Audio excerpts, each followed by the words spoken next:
Hello guys. स्वागत है आपका अपने यूट्यूब चैनल स्टडी विद अमन कुल में। आज हम लाए हैं director of education GNCT of Delhi की वर्कशीट नंबर 58 जो कि क्लास 9 के लिए है। सब्जेक्ट आपका सोशल साइंस है। ज्योग्राफी की बुक से जिसकी डेट है 4 जनवरी 2021। आप अपना नेम एंड अपने क्लास टीचर का नेम लिखेंगे। आज हम अपना चैप्टर नंबर 4 क्लाइमेट पढ़ेंगे, जिसमें हम फैक्टर्स जो कि क्लाइमेट को अफेक्ट करें वो हम देखेंगे और फैक्टर्स जो कि इंडियन क्लाइमेट को अफेक्ट करें वो भी हम देखेंगे। तो क्लाइमेट को अफेक्ट करने वाले फैक्टर जैसे लैटिट्यूड, अगर हम इक्वेटर से जस्ट लाइक ये हमारी अर्थ है, इक्वेटर से पोल्स की तरफ मूव करें तो आपको पता है जो सनलाइट पड़ती है, amount of insolation decrease, hence the temperature also decrease, that is why polar areas were also covered with ice. यानी जो सनलाइट है वो वहाँ तक नहीं पहुँच पाती। सो जो टेम्परेचर होता है वो डिक्रीज़ होने लगता है, ठंड बढ़ने लगती है। इसलिए जो पूरा एरियाज़ होते हैं, नीचे के एरियाज़ होते हैं और ऊपर के एरियाज़ होते हैं, बर्फीले होते हैं, ठंड रहती है। आपको पता है नॉर्थ पोल साउथ पोल ठंड रहती है हमेशा। Altitude, as one move from the surface to the earth, high altitude the atmosphere becomes less dense and temperature decrease, that is why hilly areas are cooler even in summer.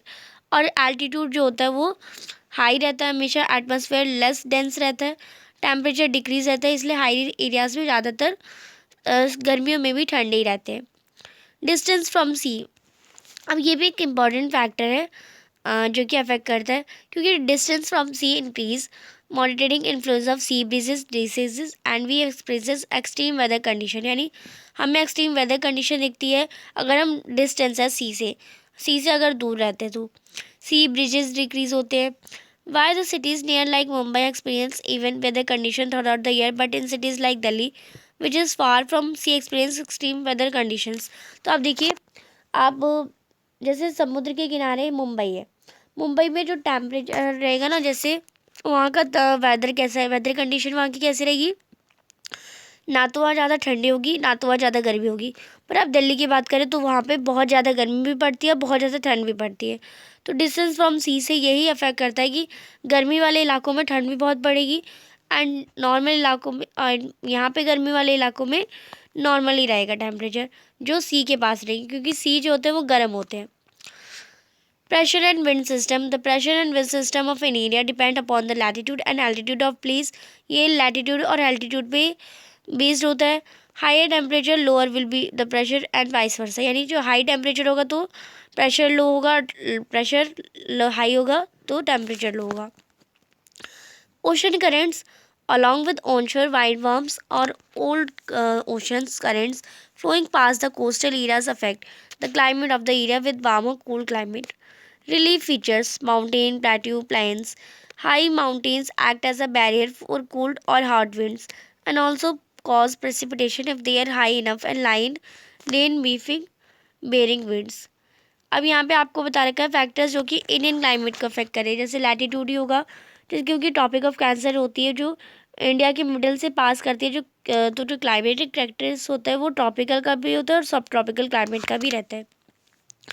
Altitude जो है वो mountain का वो average height है 6000 metres. Himalayas जो कि prevent करती है कोल्ड, सेंट्रल एशिया को कोल्ड से बचाती है एंटरिंग करने से। बिकॉज द माउंटेन्स है Indian subcontinent experience milder winter as compare to central Asia.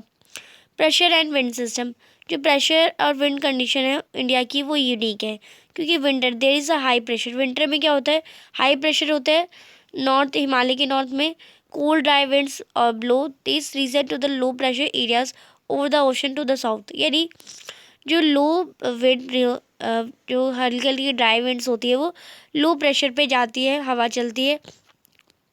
Summer में क्या होता है, लो प्रेशर जो डेवलप होता है वो नॉर्थ वेस्ट इंडियन में this cause a complete reversal direction of wind from southern Indian ocean to Indian subcontinent as known as the south west monsoon wind. This wind cause wind spread rainfall over मेनफॉल of India. यानी ये अगर ठंड पड़ रही है तो dry है वो नीचे से ऊपर जाएगी एंड गर्मी पड़ रही है तो ऊपर से नीचे से ऊपर आएगी। तो ये बता रखा है। अब जेट स्ट्रीम एक नैरो बेल्ट है जो कि विंड मोस्टली जो वेस्टर्न विंड्स होती है वो हाई एल्टीट्यूड से अप्रॉक्सीमेटली 27 डिग्री से 13 डिग्री नॉर्थ एल्टीट्यूड में लैटीट्यूड में बहती है। और इन्हें सब ट्रॉपिकल वेस्टर्नली जेट स्ट्रीम भी कहते हैं। The western cyclonic disturbances explain the northern western part of the country in the winter are brought by this western flow and easterly jet stream blow over peninsular India approximately 40 degree north during the summer months। अब यहाँ पे आपको कुछ question दे रखे हैं। First question है how does distance यानी कैसे डिस्टेंस सी को अफेक्ट करता है किसी क्लाइमेट का प्लेस का। आपको लोकेशन दिल्ली की और गोवा की लोकेशन में एंड इसका डिफरेंस बताना है। तो आप देखेंगे distance from the sea ocean heat up and cool down much more slowly than land. यानी जो सी होता है वो ज़्यादा ही हीट भी हो जाता है, ज़्यादा ही कूल डाउन भी हो जाता है लैंड से। This means that the coastal location tends to be cooler in summer. इससे हम कह सकते हैं जो कोस्टल लोकेशन होती है वो ठंडी रहती है समर में और वार्म रहती है विंटर में। तो जो प्लेस रहता है इन land in the same latitude and altitude, तो जो उसमें जो प्लेस होता है उसमें लैटिट्यूड और एल्टीट्यूड सेम ही रहती है।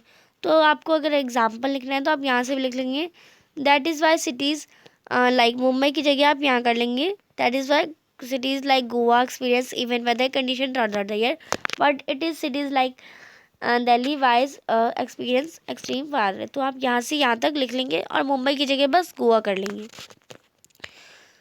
नेक्स्ट है question number 2, name the factors affecting the climate of the place. आपको फैक्टर बताने हैं जो कि किसी प्लेस के क्लाइमेट को अफेक्ट करें। तो आप लिखेंगे 6 जो फैक्टर है वो कंट्रोल करते हैं किसी क्लाइमेट इंडिया का, जैसे latitude, altitude, pressure, wind stream, ocean current, distance from the sea and relief features. Third question है which wind brings rain in the rain during summers. तो वो समर मानसून विंड्स होती है। क्वेश्चन नंबर 4 है आपको साइनिक features of Himalaya के बारे में लिखना है। एक favourable condition climatic condition India में हो। तो जो हिमालयस है वो आउटमोस्ट इम्पॉर्टेंट है क्योंकि उनका जो ऑर्गन है वो ज़्यादातर जो वो मेन मैनी रिवर्स के ऑर्गन है और ग्रेट सोर्स ऑफ वाटर है इंडियन सब कॉन्टिनेंट के लिए। और ये ड्राई विंड जो साउथ ड्राई विंड्स हैं उससे भी बचाता है जो कि साउथ एशिया से निकलती है, warmer that corresponding temperate region in the other continent. और ये अदर कॉन्टिनेंट से ज़्यादा इंडिया को प्रोटेक्ट करता है। तो आप इसे कर लेंगे। आज की जो आपकी वर्कशीट है वो कंप्लीट होती है। आई होप आपको अच्छे से वर्कशीट समझ आ गई होगी। चैनल को अभी तक सब्सक्राइब नहीं किया तो प्लीज़ चैनल को सब्सक्राइब ज़रूर करें। वीडियो को ज़्यादा से ज़्यादा दोस्तों के साथ शेयर करें। Thanks for watching. Bye bye guys.